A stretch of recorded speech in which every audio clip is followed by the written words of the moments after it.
3 साल की रूस यूक्रेन जंग में इस वक्त जंग के 3 महारथी बाजी पलटने में जुटे हैं। जेलेंस्की ड्रोन और मिसाइल हमलों से रूस के चिथड़े उड़ाने में जुटे हैं, जबकि पुतिन यूक्रेन के पूर्वी हिस्से में भयंकर हमले करके यूक्रेन और नेटो की उनकी औकात दिखा रहे हैं। जबकि पुतिन के साथ चट्टान की तरह खड़े उत्तर कोरिया के supreme leader Kim Jong Un लगातार कोरियाई सैनिकों को रूस की तरफ से जंग करने के लिए भेज रहे हैं। किम ने तो यहाँ तक कह दिया है, अगर जंग में उत्तर कोरिया के कर्नल मर रहे हैं तो अब कोरिया के जनरल मोर्चा संभालेंगे। अगर 1033 दिन के युद्ध में हार जीत का हिसाब लगाया जाए तो निश्चित तौर पर पुतिन का रूस युद्ध का बाजीगर बनकर उभरा है। लेकिन ये भी सच है कि जेलेंस्की का यूक्रेन लगभग 3 साल से रूस से मुकाबला कर रहा है। नेटो के 32 देश से मिले हथियार और तकनीकी मदद से यूक्रेन ने यूक्रेन से लगी 1000 किलोमीटर बॉर्डर पर जंग का ऐसा अखाड़ा खोल दिया जो रूस पर बहुत भारी पड़ रहा है। लेकिन इधर जंग लड़ने में खुद को उस्ताद साबित कर चुके 72 साल के पुतिन ने युद्ध की बाजी को डबल अटैक से पलटना शुरू कर दिया है। पुतिन डबल हमलों से बाजी कैसे पलट रहे हैं, इसे आप जरा अच्छी तरह से समझ लीजिए। राष्ट्रपति पुतिन और उत्तर कोरिया के supreme leader Kim Jong Un इस वक्त पूरी रफ्तार से पूर्वी और दक्षिणी यूक्रेन पर हमला करने में जुटे हैं। वीडियो में देखा जा सकता है कि रूसी और उत्तर कोरिया सैनिक यूक्रेनी सेना पर हमला करने में जुटे हैं। सितंबर 2024 से अब तक उत्तर कोरियाई सैनिक भीषण हमले कर रहे हैं, लेकिन यूक्रेनी सेना का दावा है कि जंग में बहुत बड़ी संख्या में कोरियाई सैनिक और अधिकारी मारे गए हैं। इधर कुछ रिपोर्ट्स में दावा किया गया है कि supreme leader Kim Jong Un ने साफ कहा है कि अगर जंग में कर्नल मार दिए गए तो फिर कोरियाई जनरल जंग के मैदान में यूक्रेन पर हमला करेंगे। इस वक्त लगभग 12,000 उत्तर कोरियाई सैनिक यूक्रेन पर उस इलाके में हमला कर रहे हैं। रिपोर्ट्स के मुताबिक किम के आदेश के बाद उत्तर कोरिया की एक स्पेशल फोर्स रूसी सेना से ट्रेनिंग लेकर यूक्रेन पर नए सिरे से हमला करने जा रही है। अभी तक कुर्स इलाके में कोरियाई सैनिकों ने एक स्पेशल ऑपरेशन में यूक्रेन के 300 सैनिकों को सिर्फ 2 घंटे के युद्ध में मार डाला था।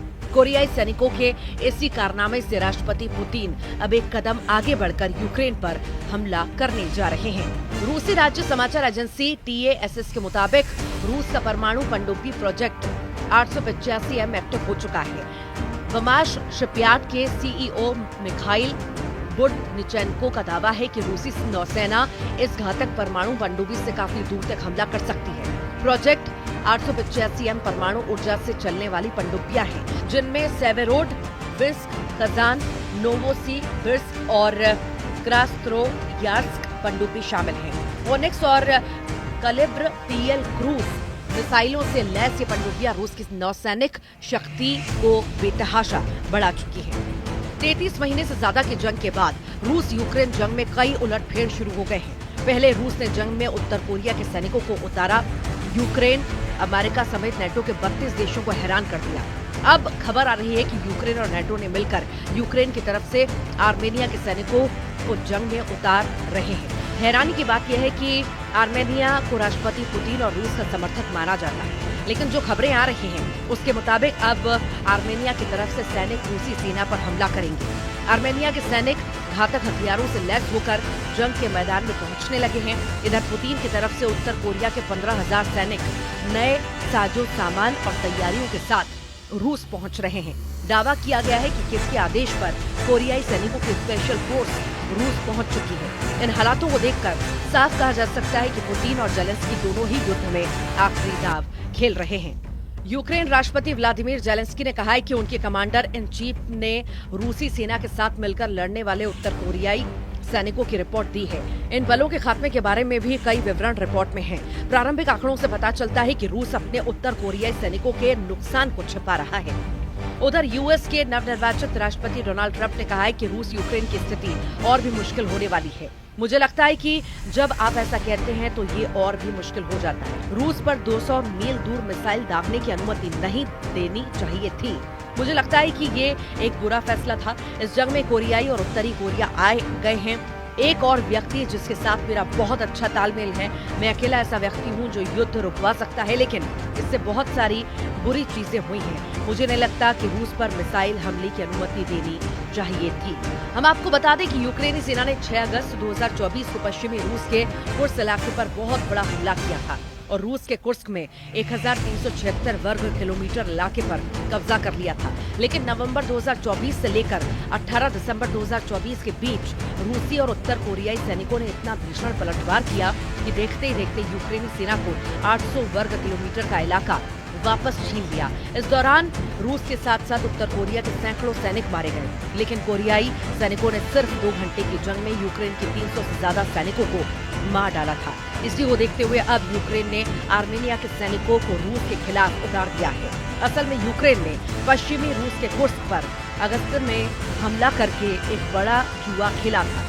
यूक्रेनी जनरलों और कमांडरों को लगता था कि जब रूसी सेना पश्चिमी रूस में मौजूद कुर्स्क को बचाने के लिए आएगी तो पूर्वी यूक्रेन में रूसी सेना कमजोर हो जाएगी और वो रूसी सेना को डोनेत्स्क और पूरे दोनबास से खदेड़ देंगे। लेकिन पुतिन ज़ेलेंस्की के इस जाल में नहीं फंसे और उन्होंने पूर्वी यूक्रेन पर हमले और बढ़ा दिए।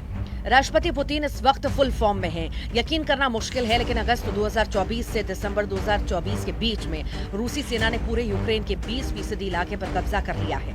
अगर पूर्वी यूक्रेन के डोनेत्स्क की बात करें तो यहाँ पर रूसी सेना 60% इलाके पर कब्जा कर चुकी है। हैरानी की बात यह है कि यूक्रेनी सेना अब तक 180 मोर्चों से भाग चुकी है। रूसी सेना इस वक्त यूक्रेन पर जबरदस्त हवाई हमले, मिसाइल हमले, टैंक और तोपखाने के हमलों से यूक्रेनी सेना के चीथड़े उड़ा रही है। राष्ट्रपति पुतिन के बेहद करीबी रूस के पूर्व राष्ट्रपति दिमित्री मेदवेदेव ने तो यहाँ तक दावा किया है कि रूसी सेना दिसंबर 2024 के अंत तक यूक्रेन के 5 नए इलाकों पर पूरी तरह से कब्जा कर लेगी। जरा देखिए रूसी सेना का क्या दावा है। दावा किया है कि पूर्वी यूक्रेन के डोनेत्स्क पर रूस का कब्जा लगभग हो चुका। पूर्वी यूक्रेन के शहर प्रोकोर्स्क पर कब्जे से सिर्फ 1 किलोमीटर दूर रूसी सेना रह गई है। प्रोकोर्स्क के डोनेत्स्क लॉजिस्टिक्स हब माना जाता है, जिस पर रूस कब्जा करने जा रहा है। राष्ट्रपति ज़ेलेंस्की तक डोनेत्स्क में हार से बौखला गए हैं। यूक्रेनी मीडिया की रिपोर्ट के मुताबिक राष्ट्रपति ज़ेलेंस्की ने हार के लिए जिम्मेदार मानते हुए डोनेत्स्क में यूक्रेनी सेना के कमांडर अलेक्जेंडर लुट्सेंको को बर्खास्त कर दिया है।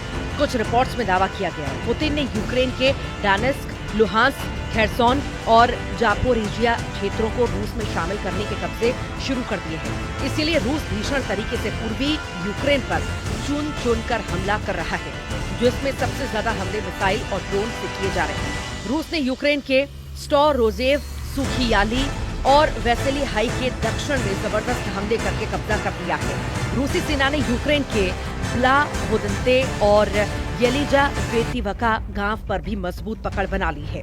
यूक्रेन राष्ट्रपति व्लादिमीर ज़ेलेंस्की ने कहा है कि हमारे ऊर्जा क्षेत्रों के खिलाफ सबसे बड़े रूसी हमले में से एक था। कई प्रकार के 94 मिसाइलों में से क्रूज और बैलिस्टिक समेत 81 मिसाइलों को मार गिराया गया। हमले में लगभग 200 लड़ाकू ड्रोन शामिल थे। इतने बड़े हमले का हमें अंदाजा था। ऐसे हमलों से ठंड के मौसम से लोगों की हालत और खराब हो जाएगी। कुल मिलाकर अब जंग में हर वो दांव खेला जा रहा है जो रूस और यूक्रेन के लिए युद्ध में आखिरी दांव साबित हो सकता है।